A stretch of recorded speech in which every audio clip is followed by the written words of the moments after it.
caught in the moment. 6 days before the Passover, Jesus arrived at Bethany, where Lazarus lived, whom Jesus had raised from the dead. Then came the day of unleavened bread, on which the Passover lamb had to be sacrificed.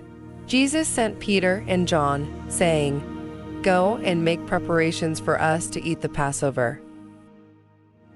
A large crowd of Jews found out that Jesus was there and came, not only because of him, but also to see Lazarus, whom he had raised from the dead.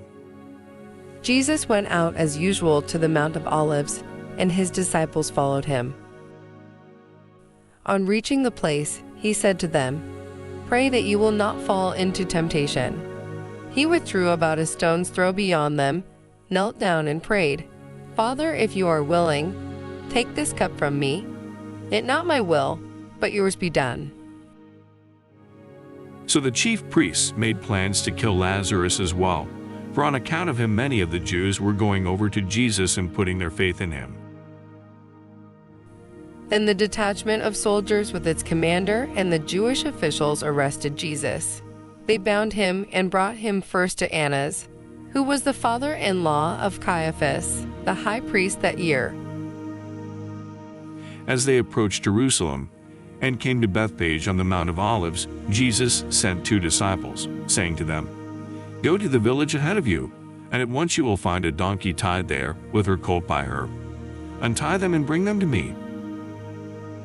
Then the Jews led Jesus from Caiaphas to the palace of the Roman governor.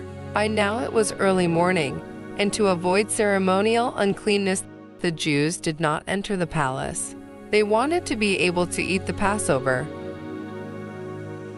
You will find a colt tied there which no one has ever ridden. Pilate asked, "What charges are you bringing against this man?" If anyone asks you, "Why are you doing this?" tell him, "The Lord needs it, and will send it back here shortly." I find no basis for a charge against him. Those who were sent ahead went and found it just as he had told them. As they were untying the colt, its owners asked them, "Why are you untying the colt?" Then Pilate took Jesus and had him flogged. This took place to fulfill what was spoken through the prophet.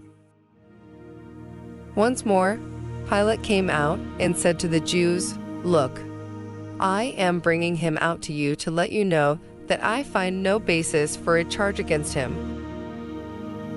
Say to the daughter of Zion, "See, your king comes to you, gentle and riding on a donkey, on a colt, the foal of a donkey." When Jesus came out wearing the crown of thorns and the purple robe, Pilate said to them, "Here is the man." The disciples went and did as Jesus had instructed them. The Jews insisted, "We have a law, and according to that law he must die, because he claimed to be the Son of God." They brought the donkey and the colt, placed their cloaks on them, and Jesus sat on them. When Pilate heard this, he was even more afraid. A very large crowd spread their cloaks on the road, while others cut branches from the trees and spread them on the road. "Where do you come from?" he asked Jesus. The crowds that went ahead of him and those that followed shouted, "Hosanna to the Son of David." Jesus answered, "You would have no power over me if it were not given to you from above. Therefore the one who handed me over to you is guilty of a greater sin." Blessed is he who comes in the name of the Lord. While Pilate was sitting on the judge's seat, his wife sent him this message, "Don't have anything to do with that innocent man, for I have suffered a great deal today in a dream because of him." Hosanna in the highest. From then on, Pilate tried to set Jesus free, but the Jews kept shouting, "If you let this man go, you are no friend to Caesar. Anyone who claims to be a king opposes Caesar." Blessed is the King of Israel. As soon as the chief priests and their officials saw him, they shouted, "Crucify! Crucify!" Peace in heaven and glory in the highest. But they shouted, "Take him away! Take him away! Crucify him!" Some of the Pharisees in the crowd said to Jesus, "Teacher, rebuke your disciples." "Shall I crucify your king?" Pilate asked. "I tell you," he replied, "if they keep quiet, the stones will cry out." But Pilate answered, "You take him and crucify him. As for me, I find no basis for a charge against him."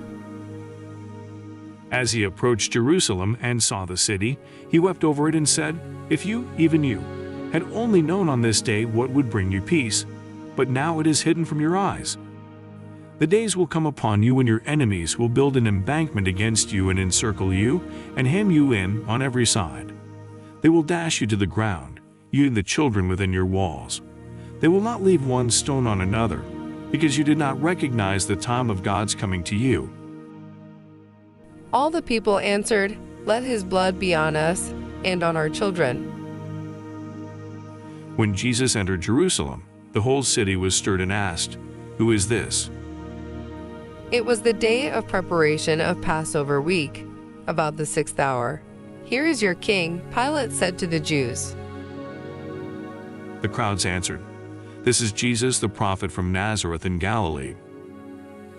"We have no king but Caesar," the chief priests answered. At first his disciples did not understand all this. Only after Jesus was glorified did they realize that these things had been written about him, and that they had done these things to him. Finally, Pilate handed him over to them to be crucified.